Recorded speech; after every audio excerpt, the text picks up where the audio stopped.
So this is a flat area that I had dug down with an excavator, and the poles there are for a trellis of growing grapes. We got a good start on those, and I got a swale connected to this that feeds it water every time it rains. It comes in here, and plus there's a pretty deep hole right here. With the clay, it's going to have to really be dried. You know, I think there are going to be some summers where this will dry out completely. But if we get regular rains like we did this year, we're not going to have a problem. What I want to do is I want to grow wild rice or Wapato duck potato in here. And I dug this out just this morning, and I built the sides up a little higher.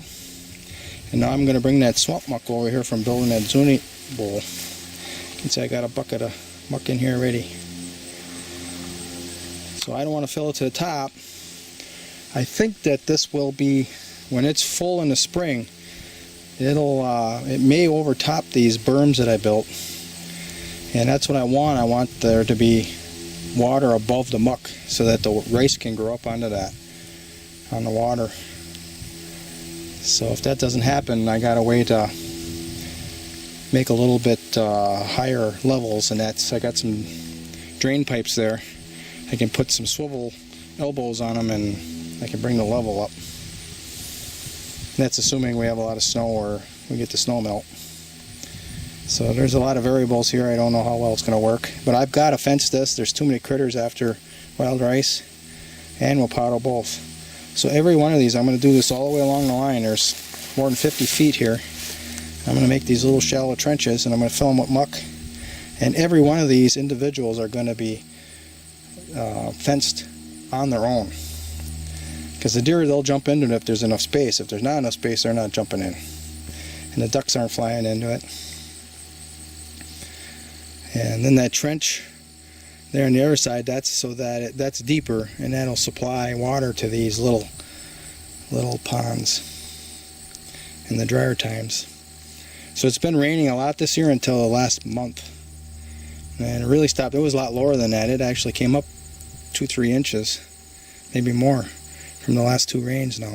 When it dried up, it got pretty low for a little bit. But these pipes that I have going through there, that'll keep water into the bottom, and at the same time I'll be able to put a fence over that, and nothing will get underneath it. So that's the plan. I'm going to keep working it. I got more muck to haul. That's what I'm using, just one single bucket. I got 6 buckets of muck in here now. Now the narrower part there, closer to the trench, is going to be about 5 inches higher. The base is, the clay base. Then here, that's going to be deeper. It's going to be a little deeper bowl, and I'm going to put a couple buckets of muck in here, but I want it to be a little lower so that the water settles here, and this is the best chance for the rice to actually grow right in here, because it needs to be, well, it may not need it. I mean, I don't know everything that the rice does, and I guess this is part of the experiment. This may not be submerged, and we'll see what the rice does. And I want this to be submerged when the rice sprouts, and you know, that's what I assume the wild rice wants to do, but let's find out. Let's do an experiment and find out. So I'm going to probably put 2 buckets of muck there, and then I'll put a bucket or 2 up here on this little ledge, this little shelf. That's already begun to become fertile from on its own, because it's next to the edge here. And then we're going to go with it. And I got fencing. Maybe I'll do the fencing today. I got to think about it a little bit. So if I do, you'll see it on the video. I didn't put any muck inside of the hole because I think some is naturally going to kind of filter it in through this little fencing. But I plan on bringing a couple buckets, or at least 1 bucket of compost. And we're going to try growing a couple wild rice in the compost. See how that goes. So that is a completed project right there, in terms of the muck and the digging. Alright, that was fun. That took me, let's see, what time is it? Started at 8. And it is now 11:30. 3.5 hours to make a little zuni bowl, and most of that time was spent walking rocks down there, digging out this trench and filling the bottom with muck. That's pretty cool. And I got an audience of frogs and house friends. Haven't heard any catbirds though. Seen one this morning. I got a lot of house friends here. That's a tamarack tree I actually had transplanted with the excavator. And it's growing great. Alright, that's enough. Thanks for watching. This whole trench was full of wild rice this spring, and same as last year, it all disappeared. And it's all being predated on by various nefarious players, deer, rodents, muskrats, who knows what else. And you can see I put these cages on, and I even doubled them up so that they were kind of overlapping, and that didn't keep whatever it was that was eating them, didn't keep them out of there. Oh, I saw ducklings in there too. So everything is eaten. When it first comes up, it's just this tender morsel, and they like to eat it. Now this one I put mosquito screen around, and look, I got wild rice. Yeah. So what we want to do, we want to see if any of this will come off of there easy. And that's the ripe one. See it? There's 3 ripe ones there. This one here looks like it's got more. We want to plant it in our little trench. I don't know if I can reach that other one. That one I can reach, but I see that's pretty tight yet. That one right there is one I know. Ooh, there's 2 of them. Got them. Alright. I was to a meeting in a native. Ooh, there was a garter snake. There's lots of them. I've seen, that's the second one today already. I see them almost every time. But I was at a meeting at a Native American place, and one of them got out and talked about one method of planting wild rice, and I'm going to show you. I already got one video up on it. Let's do another one. I'll put my wild rice right here. And take some clay.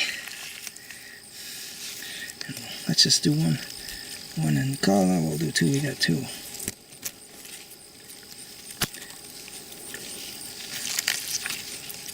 There. I'm just going to go ahead and plant that in my little circle here. Right in the center. And we can always transplant some too. After they come up, assuming we get them to come up. I mean, I always do this every year without knowing what's going to happen. This is really green stuff. I got some up on in the other pond that's red.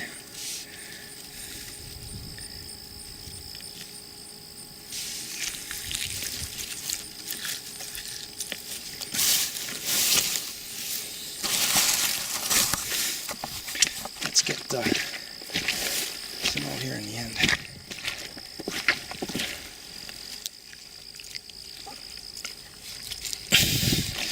I said they kind of nestle it into the muck, so let's nestle it into the muck. There, how about that?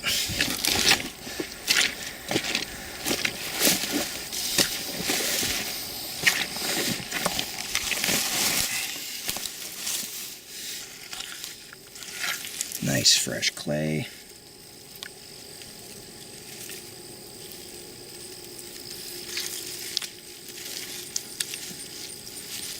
I'm assuming that tail, when the rice falls into the water, I'm assuming that tail makes it float and land like this. So that must be where the roots come out of, right at the bottom of that. So I'm just going to go ahead and plant the rest of these. I don't need to take the camera every single time. I kind of stagger them a little bit.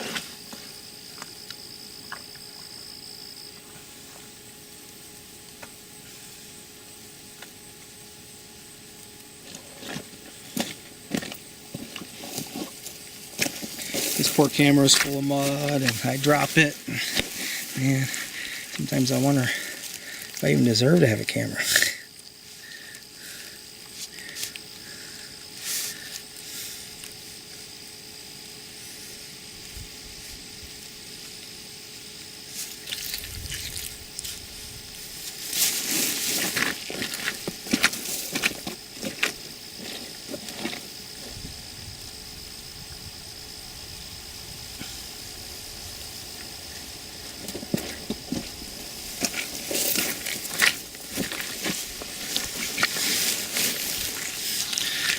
people are planting rice in the spring. But this wild rice, you know, it drops its seed now. So it has to be, you can do it now. Ooh, I dropped one.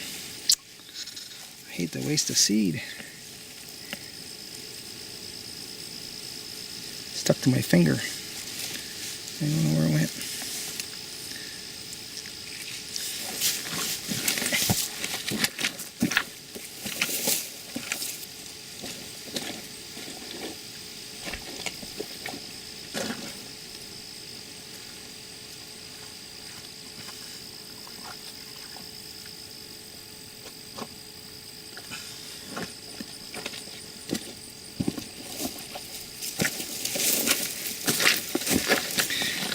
The rest of these seeds look smaller.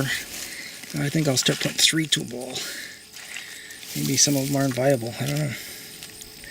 We'll have to try to remember that.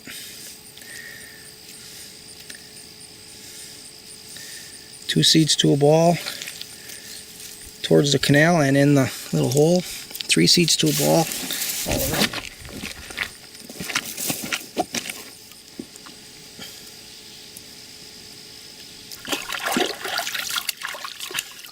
Well, that was fun. I planted wild rice before and they came up. I didn't cover them in muck or clay. This is something new. I don't see why not. Probably is a smart thing because it holds that clay in place. So there you see, I got one in the middle there, you can't see it. There you see the rest of them there.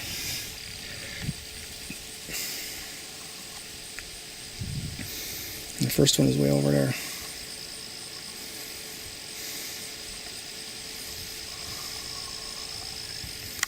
Alright, now I'm finished.